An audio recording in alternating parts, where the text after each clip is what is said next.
I really feel like all the trees have bloomed. Yeah. Do you notice that? It's like all of a sudden. Yeah. Right? Yeah. That's nice. Mm-hmm.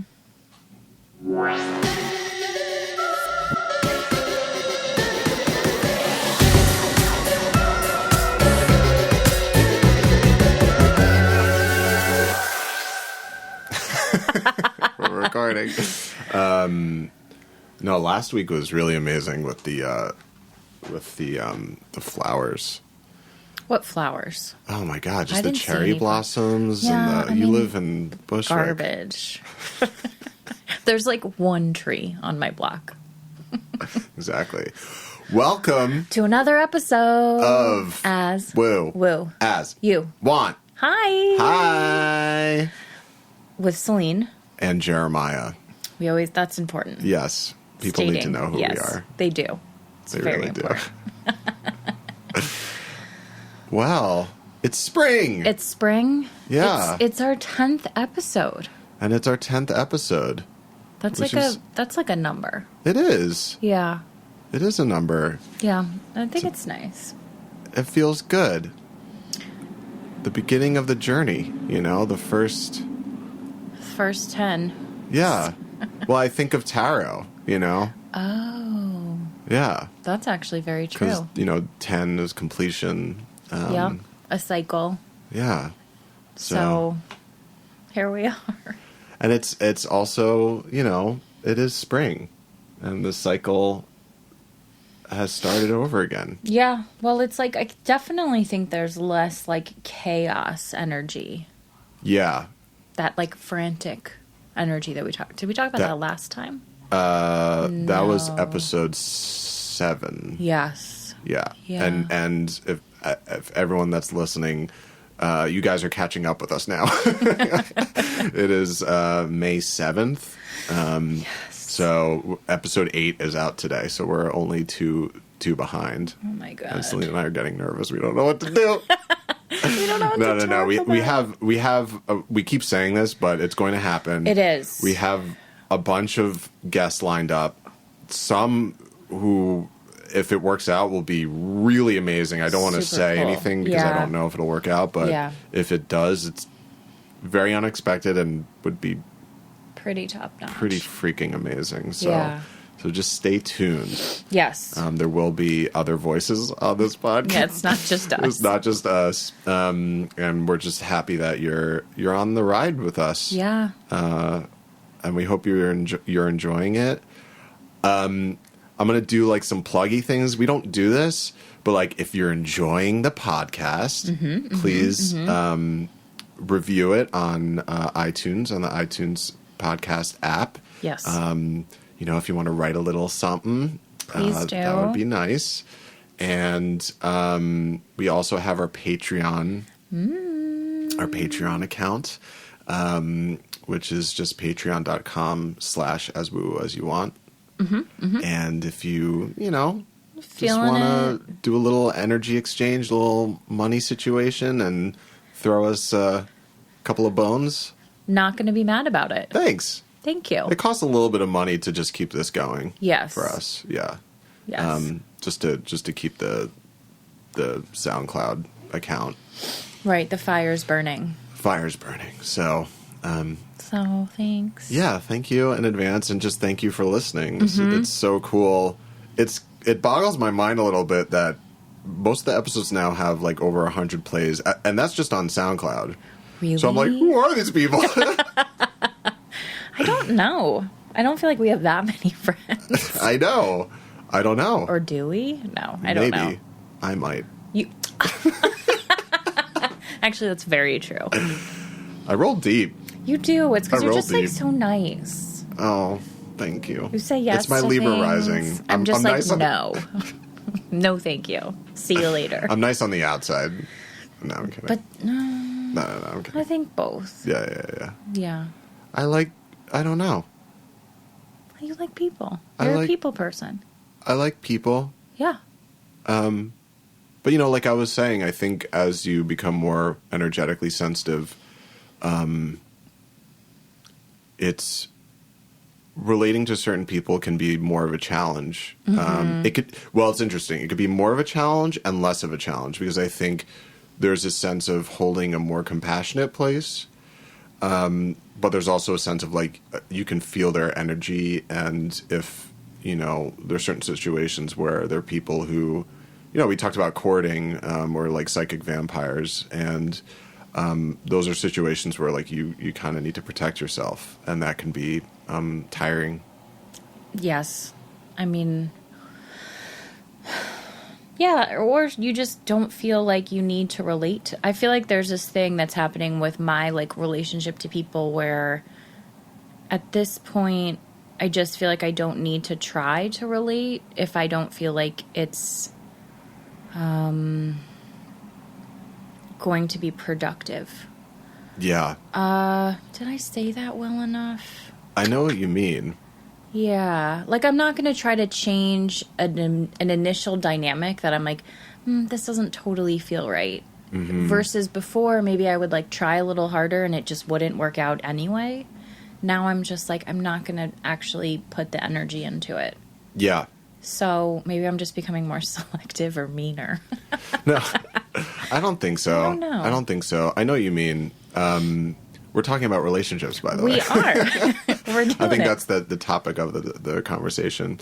No, I totally know what you mean. The way I look at it now is, I think there's a way of looking at it where you're like, this person's bad, this person's good, and that's kind of a non-inclusive way of looking at other individuals. Mm-hmm. So the way I look at it now is actually kind of musically, where everyone is a note, essentially. And it's like certain people harmonize and certain people don't harmonize. Now, those people that don't harmonize, it's making some kind of, overtone. Mm-hmm. It's probably a discordant one. Right. But it's still making some kind of music. It just may not be a pleasant one to listen to. I like that analogy. That's nice. Yeah. So, and then another expanding on that analogy, I think there's a way of, like I said, opening your heart and being compassionate where you can make yourself harmonize with someone. Oh, that's nice. Yeah. That's a nice idea. Yeah. Yeah.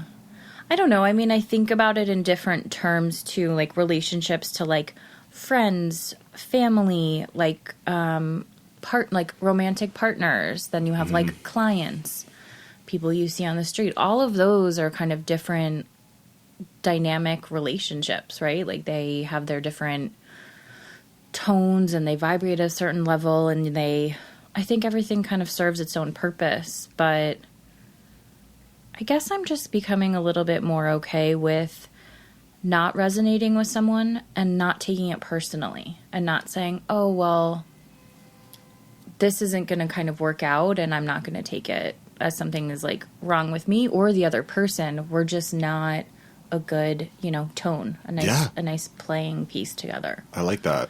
Yeah. Yeah. I think I'm learning that too, in the sense of staying open, but also not like forcing it. Like if things really aren't working out, it's like just like it's fine. Let it go. Yeah, and right again, it's not personal. I think the best thing to do is really to bless the relationship if you can, right. Which can be tough. There are times where. Your eye roll was awesome. Yeah, it can be really hard to forgive someone or forgive yourself, and but it really helps, I think, to try and bless the situation and move forward. Well, and I also think it's challenging too if the other person isn't willing to let it go as well. Mm-hmm. If they're like keep reaching out or pushing it or trying to modify the dynamic when you're like, I think I'm okay, like I'm gonna go. But I wish you well. I love you. But enough. Yeah. So maybe that's a courting thing.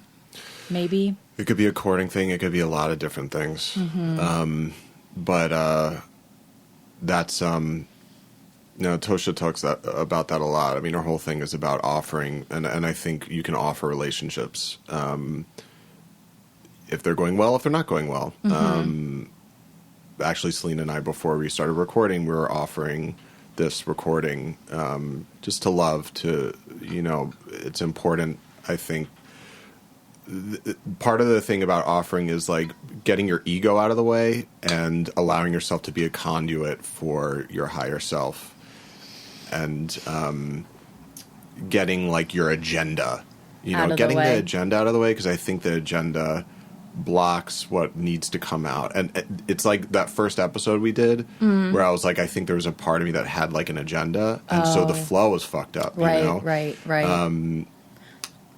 Not like it was a bad thing. No. And not like I had some like nefarious agenda, but it was just like I could tell it just wasn't flowing. Yeah. It just wasn't flowing. Right. And that's a different way of living, where you're not flowing. You're kind of like fighting and like trying to get your shit across. You know what's interesting, and I just thought of this right now, is we've never really talked about Eckhart Tolle and the power of now. Did you ever read that book? So His whole thing is ego. Yeah. Ooh, you don't like it? No. Okay. So I started reading it. Again, another book that Melissa has that I think her mom gave her that she hasn't read, but You've read it. So I started reading it, and I know it's good. There was a part of me that couldn't get through it. Sure. And it was one of those. It's one of those things where, like, even with books, there are times where like you force yourself to like read things. Mm-hmm. It's like I should watch when you say should. Yeah. Like I was like, I should read this, or Right. Initially I was like drawn to read it. I was like, I really want to read it. And as I was reading it, I totally get where he's coming from, and maybe this is me projecting, but there was something about it that was very cerebral in his approach. Like, I'm going to think about not thinking, or like I'm going to stop thinking. I mean, to be honest, you saying this makes total sense that you didn't really resonate with it. Yeah, and there was some too cloudy, It's like ethereal a little bit, the way he talks and like how he describes stuff. It makes sense that it didn't really resonate with you. It just felt. It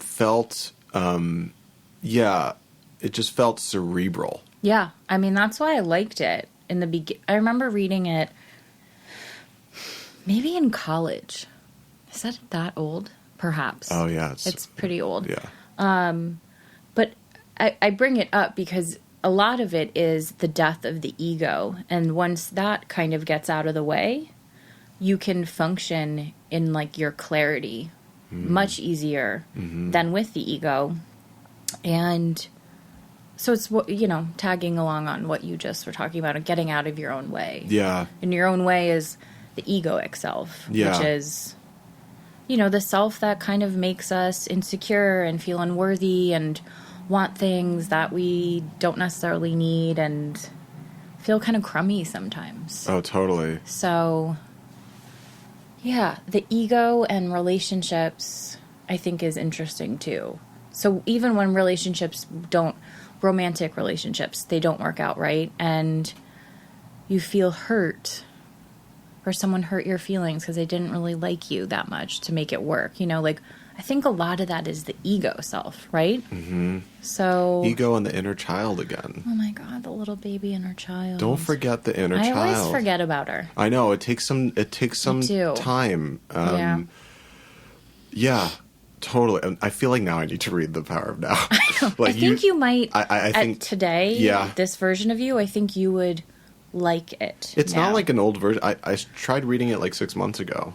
I think there was just something where like I am at a place where I things resonate with me when they're more experiential and less like, think about you thinking about you. Well, I don't know. I'm sure I'm kind of like, what do you call it? What's the name of those books that used to do little Cliff Notes? Yeah, I'm cliff noting it. Maybe. But I also think like just in terms of learning about different spiritual teachers or practices, like the beauty of all of this is that you can say, you know what, that didn't totally resonate with me. you know? Yeah. And that's actually great. Yeah. And you may not be ready. Right. Or it just might be a language that doesn't speak, you know, maybe it is too cerebral and too just not within something that like sparks a little excitement in you. I think it's all related. Like, you know, when you told me about Seth and I started reading it, it was like I devoured it. Right. That was you like, know, yes, it was yes, like yes. my whole being was just like, you know, just like inhaled it. Mm-hmm. And I think that happens with people too, where it's like, yeah, sometimes you're not ready.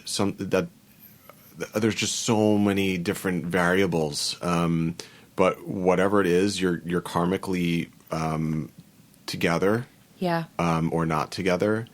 And again, I think it's something, you know, we talked about in the second episode about like when you start to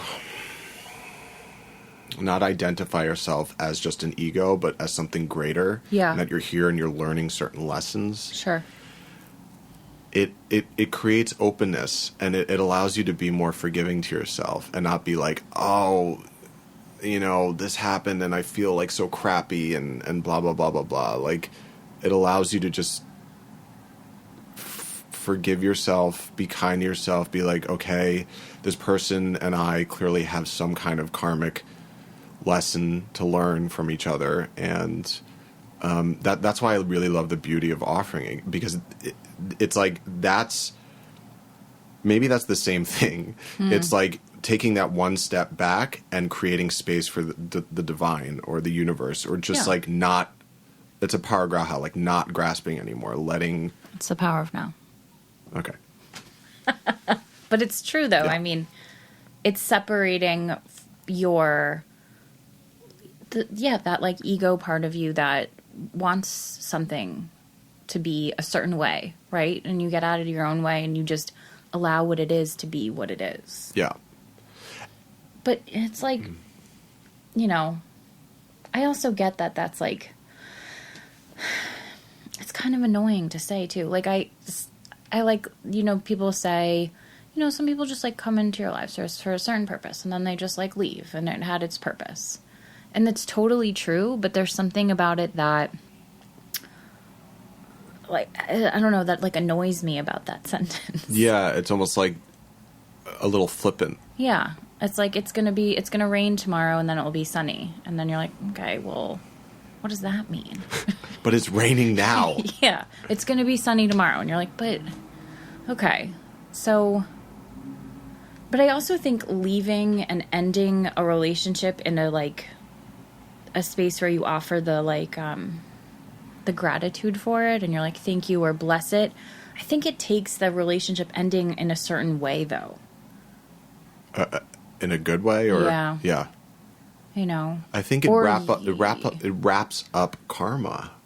Yeah. I feel like I did that with a certain person recently. Yeah, you had mentioned that. I think, it ended and it was a very long bleh type of thing. And now I'm just like very at peace with it. And I've never really felt that sort of very nice closure, wishing all the best, sending lots of love, truly happy for the other person and for myself, you know, like. That's the key. For yourself. Yeah, I'm like psyched for myself. Well, no, I am. Yeah. I don't think you can truly do it unless you're in a loving relationship with yourself. I know. And that's why you're able to do it. Yeah. With all this stuff, it's like you can, you know, it's the same with what I was saying about giving and receiving. It's like you can't give until you receive. You can't, you have to forgive yourself before you can forgive anyone else. Mm-hmm. And that sounds so simple, but it's like, are you really forgiving yourself? Are you really being kind to yourself? Are you really just loving yourself and taking care of yourself? Like for me, the relationship with myself is making all of my other relationships so much more potent and so much more beautiful because I'm like really checking in with my child all the time. I'm like, actually my right hand is on my heart right now, which is a really beautiful practice. Yeah. You know, if you're feeling kind of lost right now, and maybe you're like, crap, maybe I'm not having a great relationship with myself, take like 5 minutes and just sit with your hand on your heart. You know, it's the same thing with like hugging yourself. I know it sounds cheesy, but it's like so many people walk through this world, myself included, and like you're just sending so much anger and negativity like back into yourself. Yeah. And that only then gets projected outwards, you know? Right. It's like what I was saying about in the beginning about, you know, the law of attraction and creating, right? And how you're vibrating is what is kind of the key about everything. So if you're vibrating in a place of like really great gratitude and self-love and honoring yourself, that's going to just come back to you in all these different ways. And so I think that I understand that more fully now.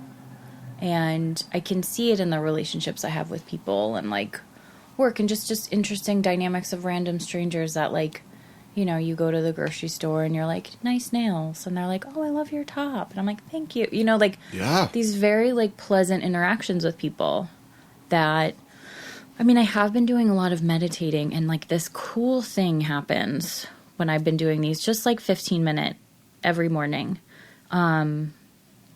where I start to I just tell myself, I love you. And I send myself love. And the craziest thing happens is that I can be not really in the flow of my groove, right? And then I'll start to just kind of say this mantra to myself, and I can like feel almost like my vibration like shifting higher. Like I get like, wow. Yeah, like I feel like this like tingly like warmth coming through, and it's like whoop, whoop, and I like get psyched. Yeah. And it's the best. That's amazing. Yeah, that's been cool.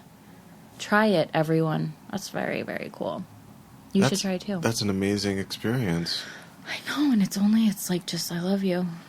Instead of saying it to other people, I'll just like direct it towards myself. Well, so many, it's like the self-worth stuff again. Yeah. Like, you are worthy. If you're everyone's worthy. Yeah. Like, you are worthy.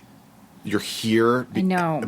It's like, if you're here, you're worthy. It's just a given, you know? Yeah. I mean, sure, if you don't want to believe that, don't believe that. But I don't know. Life is a hell of a lot more fun when you start to feel like you're worthy and that everyone else is worthy. Or, you know, another way of saying it is like, just like yourself.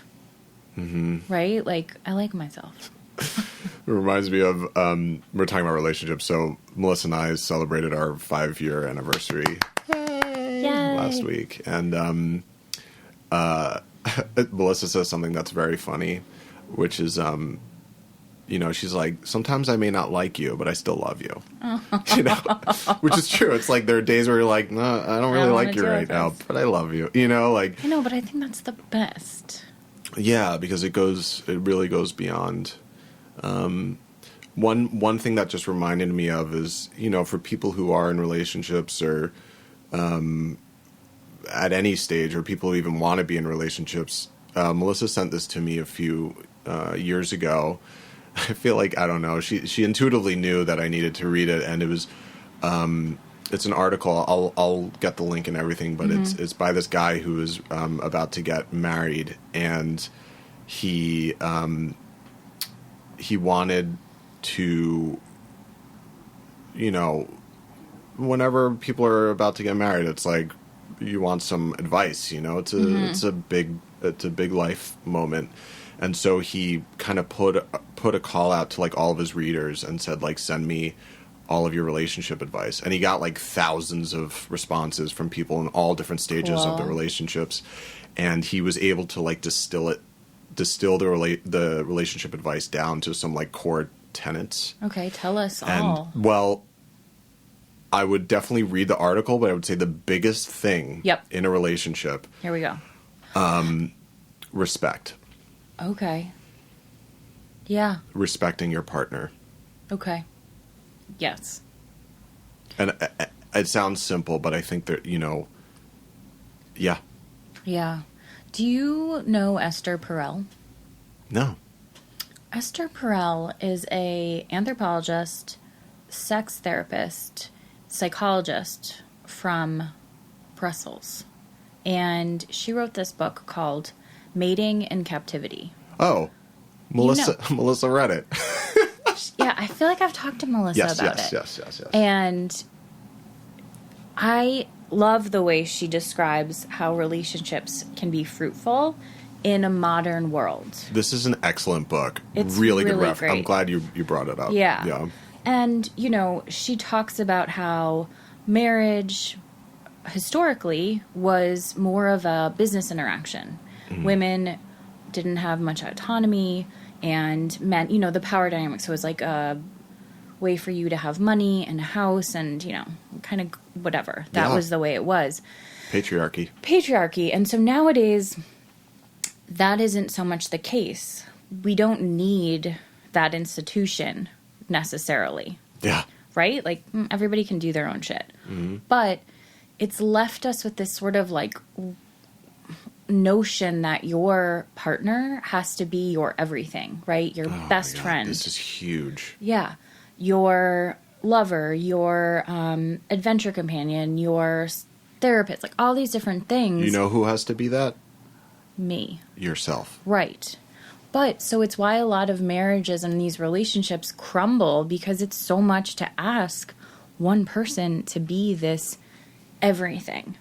So I love that idea. And I also love that she has this idea that if you're in a partnership, every year have a meeting and discuss almost like what you don't like. Almost like how a job, you have your, reviews.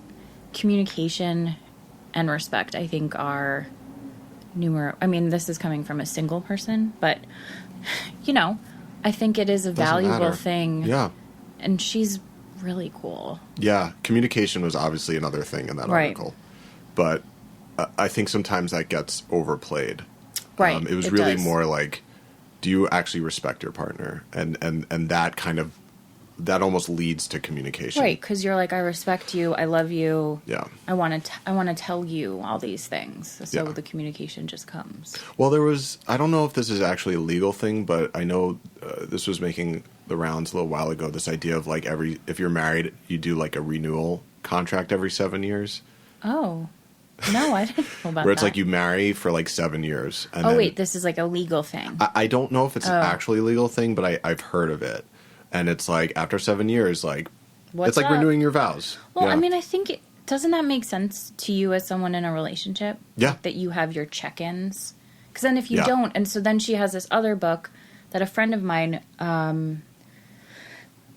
we went to her talk about it, and it's called The State of Affairs, and it's about infidelity. And she interviews all these different couples who are in couples counseling, who either want to try to get back together or not, and how they kind of maneuver that situation. And I think the baseline of why all of it kind of crumbled was, their inability. They just didn't say one thing from the beginning, and it kind of snowballs. And I guess children is also a thing that's difficult for a relationship. Yeah, I can't speak to that. Neither can I. Yeah. But Esther Perel, top-notch lady. That's awesome. Yeah. Yeah, being honest is... I mean, personally, I'm honest to a T. Like, sometimes it can seem crazy. But I think it's super important. And, going back to this, like, harmony idea is... Tosha talks about a lot too. It's like, if you're meant to be with someone, you're going to be with them. Right. Like, there are a lot of, this is again with this idea of grasping, where it's like, oh, I got my person, and like, I got to hold on and like make a good impression, and like, and it's like, that's going to fall apart. I mean, I feel like I've done that a million times. We all have. Yeah. We all have.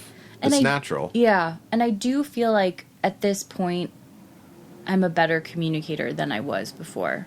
Mm-hmm. So a lot of times I think in a relationship, I'm not going to say exactly how I feel out of fear that it will either make the person go away because it's too heavy, or they'll be like, no, I'm not going to do that for you. Bye. So it's like, I guess it's my inner child. Yeah. Check in with the inner child. I got to check in with her. But I really feel like, I mean, I know with Melissa, it's like, I don't feel like I have to censor myself. I know Yeah. that whatever I say, she's going to be cool with it, which is saying a lot. I give Melissa a lot of credit.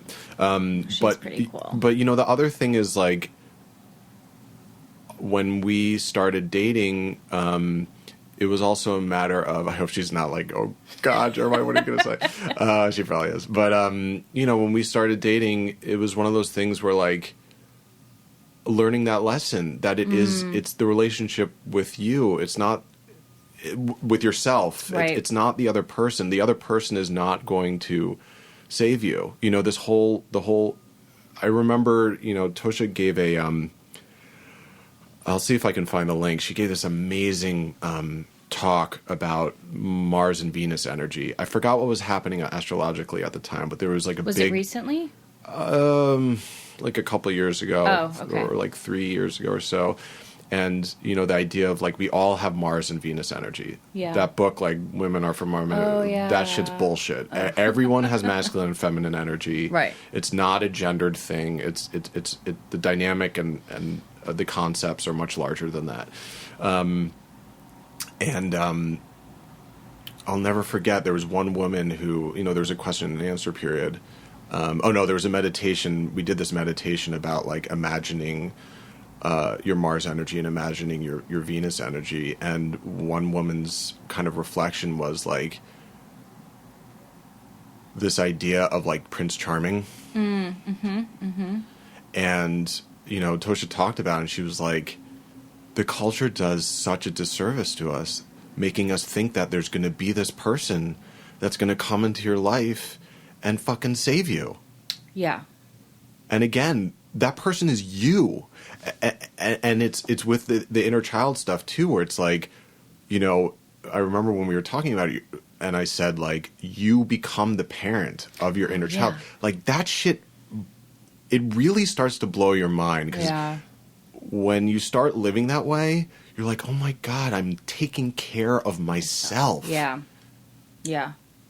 Though, you know, I will say, though, I think there are some people that have that kind of Prince Charming or Princess Charming thing happen in their life. Well, they'll, like, attract this, like, magical person who's, like, not, like, a savior, but, like, just everything they've ever wanted in this very, like, mystical, spooky way. So, but, it's not, I don't think that's the norm, you know, so. Yeah, and not to expect that. No. You know? Like, you want to be your own Prince Charming, or Princess Charming, or heroine. Yeah. Heroine? Yeah, heroine, sure. Joan of Arc. Sorry, I just thought of that. That was very weird. Where did Joan of Arc come from? I don't know. Anyway. Interesting. Thanks. Yeah, but that, you know, and just like every relationship is different too. Right. I think they all, even if they're kind of crummy, they all have this great purpose to make you more of who you are. Totally. Yeah. You know, if you allow it, if you're ready, you know, I do feel like it's funny having, you know, being our age, you've had friends for like, you know, 20 years or maybe your whole life. And I do think that I've seen some friends of mine that we've like lost touch with, but like really not valuing themselves. And their life is a reflection of that, you know, and it's like kind of a bummer. But like for me, instead of trying to fix it and save it, I kind of have been like, I'm not going to participate in that. Well, a huge thing about that is, and as someone who's a Libra rising, Yeah. you know, the reason I even started having these conversations with Tosha, as I mentioned in that first episode, was like almost every call revolved around a breakup. Oh. And I remember, I think it was maybe the second or third call, which is like the second or third relationship, where she was like, you know, as a Libra rising, she's like, you have this tendency to try and save people. And it's like, that's not healthy in a relationship. And the deeper part of it is like, not only is that not your place, but it also means you're not honoring their own path. Right. And trusting that they know what's right for them. Right. Not you. Right. They really do. And even if you're looking at them and you're like, they're doing this is wrong and this is wrong, it's like, they need to experience it for themselves. And I can't tell you how many times, you know, you'll say, I know everyone's had this experience where you're saying something that, quote, they should hear, and it goes in one ear and out the other, and then, you know, 6 months later, they realize it. Yeah. Because it's just one of those things where, like, you can say it as much as you want, but if they're not ready or they're not open or they're not experiencing it, you know, they're not going to get it.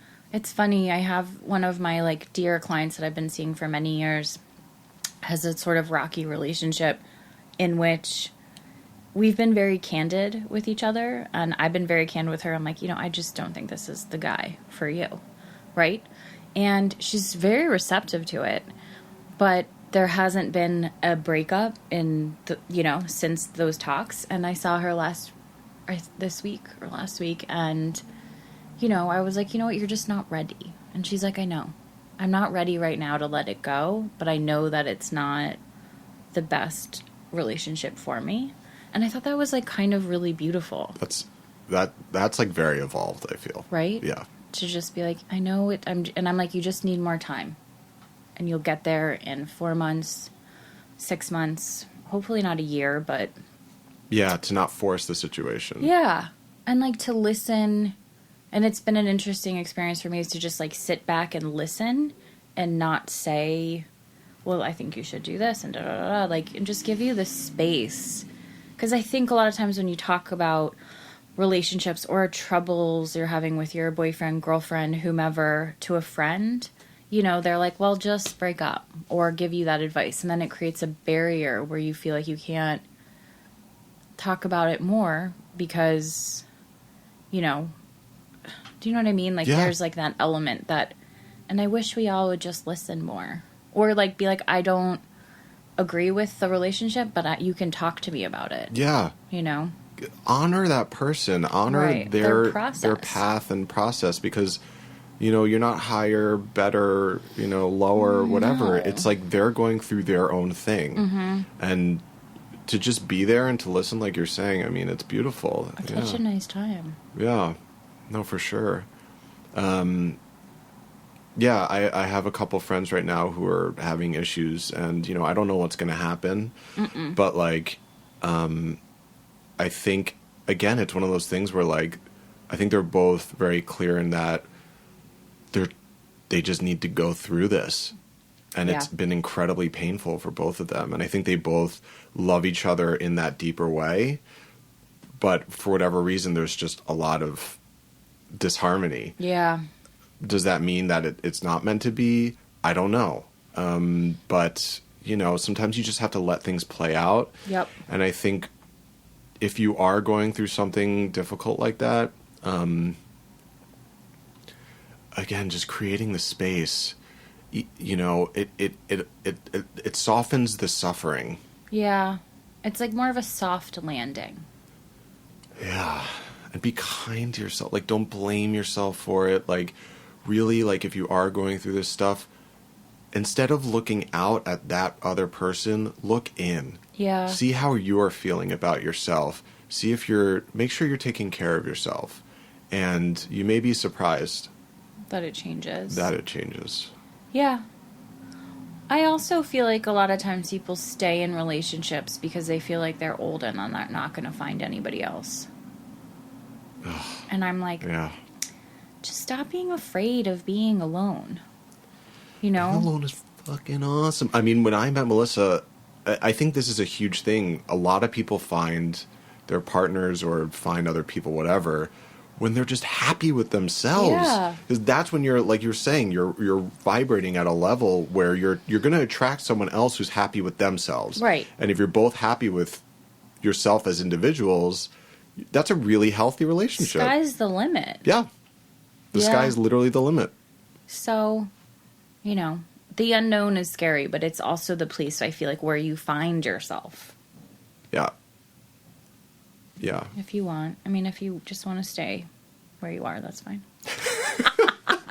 Stop telling people what to do. I know. I'm such a bossy person. Yeah, no, for sure. Yeah. I think it all just comes down to the relationship with yourself. I think that's the key takeaway. Yeah. relationships are ultimately a relationship with yourself. I know. I think it's true. Well, we did it. Relationships. Relationship to the self. Yeah. Yeah. Yeah. Check in with yourself. Mm-hmm. I don't think you can be too kind to yourself. I don't think you can be too compassionate with yourself. No. I don't think you can be too loving to yourself. No. You know? I don't think and that just only gets deeper. Like, I don't know. I'm pretty stoked about being ever deepening my own personal relationship with myself. Because I think that depth, like I was saying, will lead to deeper relationships with other people. Mm-hmm. Yeah. I think so too. Yeah. I definitely think so. Yeah, and if things aren't resonating, you know, you don't have to be with the person. Yeah. Just, I think forcing stuff, if you have to force it, I just don't think it's the right move. Mm-hmm. You could find something, I think, that's a little more easygoing. Right? Yeah. Maybe. Yeah. Just check in with yourself. I guess that's the bottom line about everything, all the time. Yeah. Totally. Okay. Well, we love you. We love you. And love yourself. Yes. First and foremost. I think we'll just end with you already said it, the daily practice. Oh, yeah. With sitting and like when you're being quiet and just send yourself love. Give that feeling where you're like, whomever comes to mind, like I love my partner, my friend, my father, and like bring that love and send it actually to yourself, and then you can like feel it in your body. It's very cool. So cool. It's very cool. I also did this weird shimmy thing. All right, well, till next time. Till next time. Bye. Bye.